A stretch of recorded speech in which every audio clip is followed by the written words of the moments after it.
sou a professora Patrícia Fontes, esse é o meu sinal. Eu estou com a intérprete de Libras, Amanda. Estou de volta para começarmos mais uma temática. Dessa vez nós vamos conversar sobre autismo e inclusão, né? Obviamente que a gente precisa entender conceituações, características, mas o objetivo principal do nosso encontro é pensar em práticas, é pensar em proposições, é estruturar de verdade estratégias pedagógicas para que este estudante que está no espectro do autismo possa permanecer no contexto escolar, possa se desenvolver, possa participar, estar inserido de forma bem abrangente em todas as atividades do contexto da escola, da rotina da escola.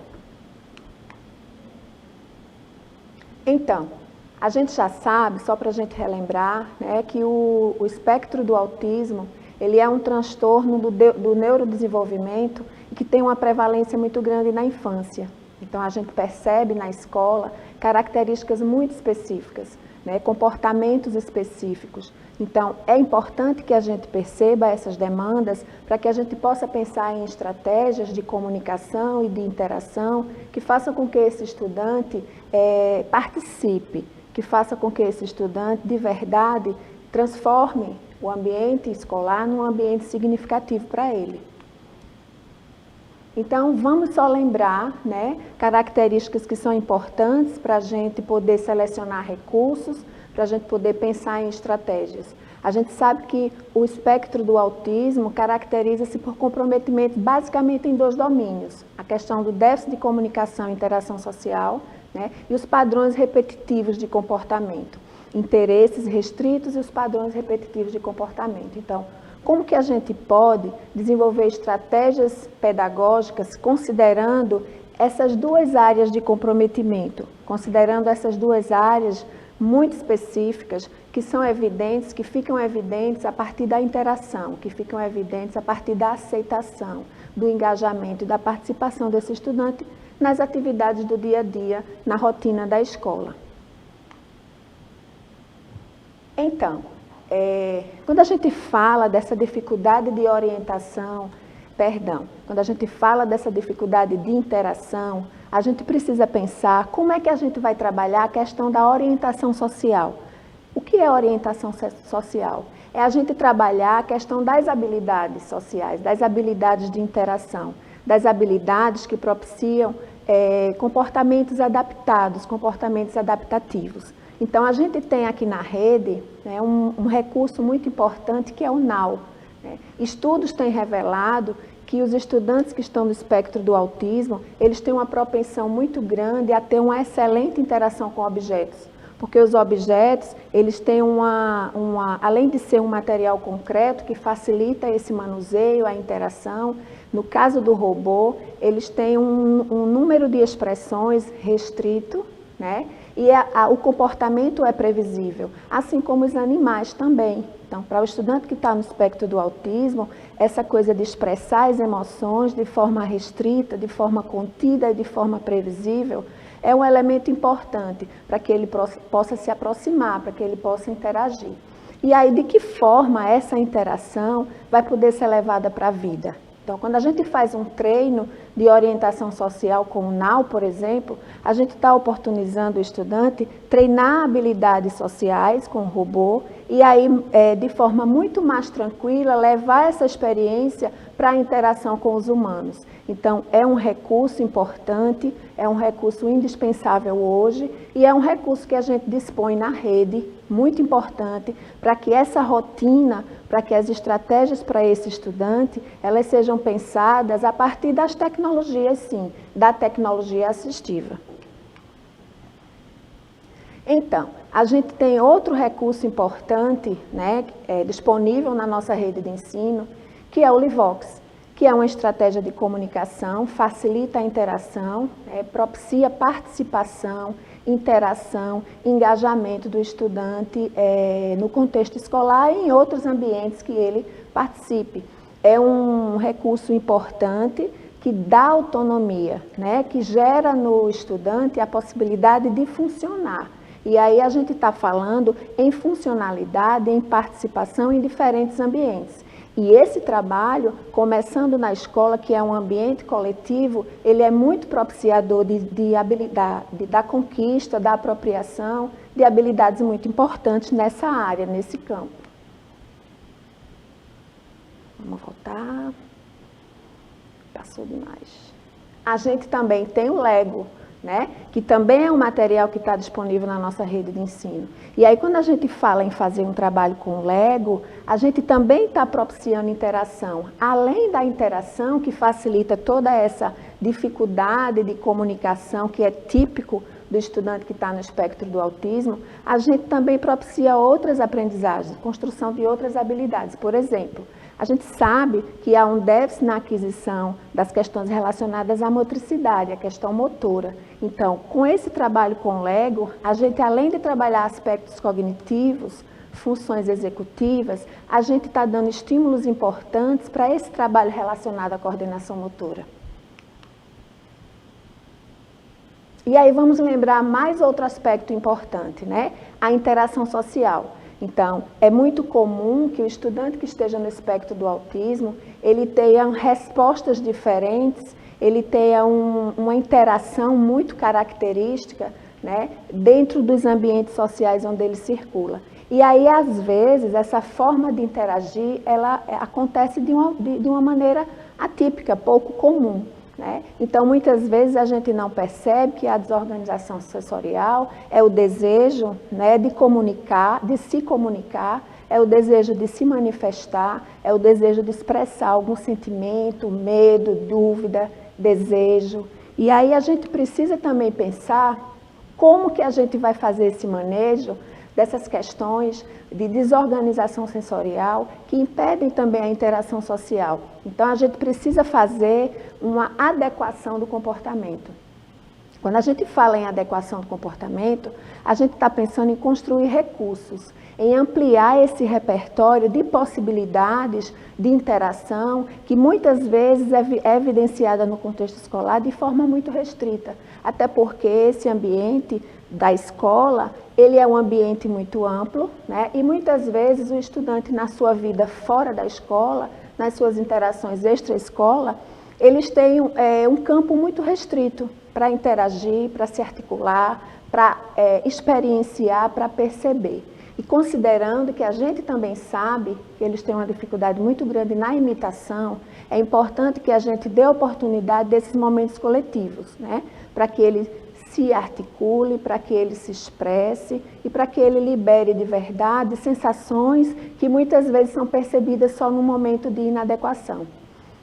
E aí, esse é um trabalho fácil? Não, não é. Né? Quando a gente fala em fazer mudança de comportamento, adequação de comportamento, a gente está sabendo, a gente precisa entender que em alguns momentos a gente vai ter um pico de verdade de extinção.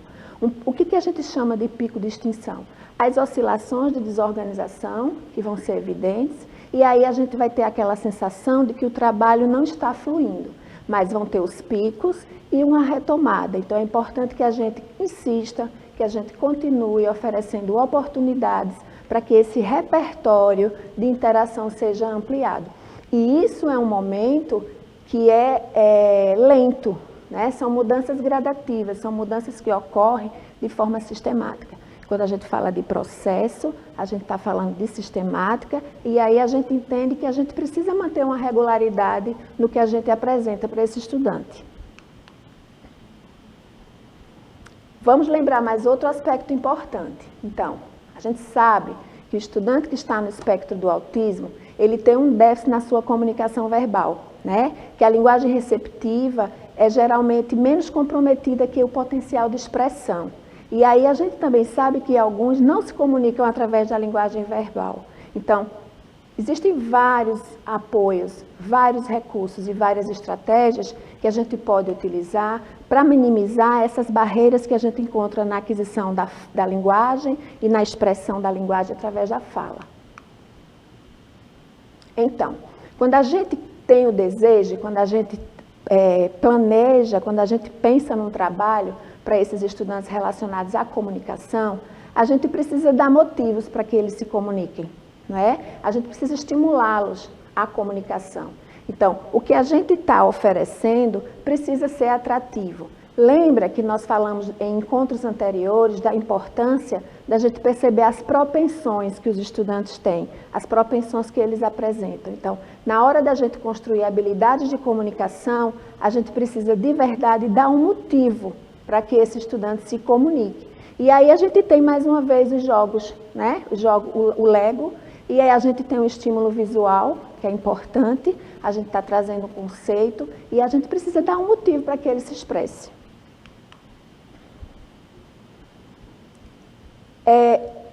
Um déficit bastante comum, que eu já falei um pouquinho, né, são as dificuldades relacionadas com a coordenação motora.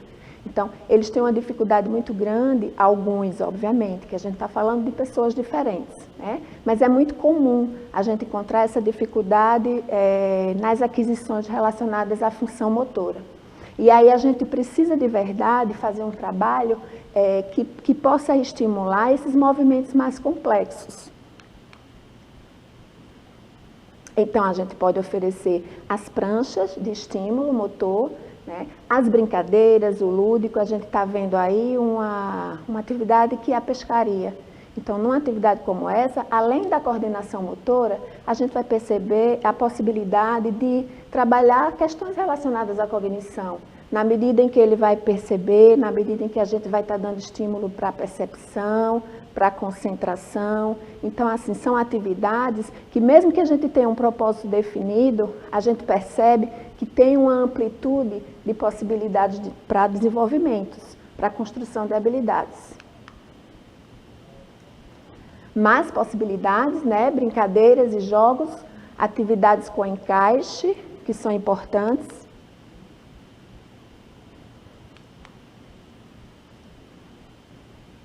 E aí tem outro aspecto que é muito importante, é a questão da ecolalia, né? A ecolalia é uma desorganização na fala, é um momento de repetição que a gente precisa trabalhar. Então, eu trouxe uma sugestão, né? Por exemplo, a gente diz uma frase incompleta e pausa para que a criança finalize. Então, quero beber, e aí a gente não diz a última palavra. A gente apresenta uma figura, né, de um copo de suco, para ele, a partir da pista que a gente deu, ele se coloca. Então, quero beber, apresenta a figura do suco, com a intenção de que ele diga suco. Então, é uma fala que funcione, né? A gente está dando possibilidades de desenvolver a linguagem expressiva, mas dentro de um contexto funcional. Outra possibilidade é a gente apresentar cartões de pareamento. Percebam que a gente tem gatos, né, em várias situações. Então, a gente está trabalhando a foto do gato, a figura do gato, o vídeo do gato, podemos trabalhar a música do gato. Então, a gente está dando a oportunidade para esse estudante generalizar. Ele vai sair da abstração e vai perceber essa figura do gato em vários ambientes. Então, também há uma oportunidade de comunicação para a comunicação expressiva. Outro aspecto importante que a gente precisa considerar são os movimentos estereotipados, né? A gente percebe com muita frequência, com uma certa regularidade, sacudir de mãos, balanço de tronco, ranger de dentes, né? Andar nas pontas dos pés. A gente já conhece essas demandas, mas a gente precisa percebê-las para a gente pensar nas estratégias. E aí, como que a gente pode diminuir esse cenário? Trabalhando as rotinas sensoriais, né? As rotinas sensório-sociais, onde a criança de verdade encontra outras formas de compensar a sua dificuldade para se comunicar, a sua dificuldade de expressar um desejo, né? A sua dificuldade de se manifestar. Então, a gente precisa oferecer atividades onde ele tem um repertório maior de interação com esse desejo, com esse movimento interno que precisa ser expressado. Né? As atividades de contato, as atividades ao ar livre, que expressam de verdade esse desejo de comunicação. Então, espero que a gente tenha de verdade construído um olhar dentro das características, mas que a gente possa construir também, a partir desse olhar, possibilidades de estratégia, possibilidades de seleção de recursos. No próximo encontro, nós vamos falar das alterações sensoriais que acontecem no espectro do autismo. E aí, quais são as implicações na aprendizagem, né? Como é que a gente pode fazer atividades, como é que a gente pode separar recursos, selecionar materiais que tenham de verdade um impacto importante, significativo nas alterações sensoriais. Então, obrigada pela presença de vocês, aguardo vocês para o próximo encontro. Tchau, tchau.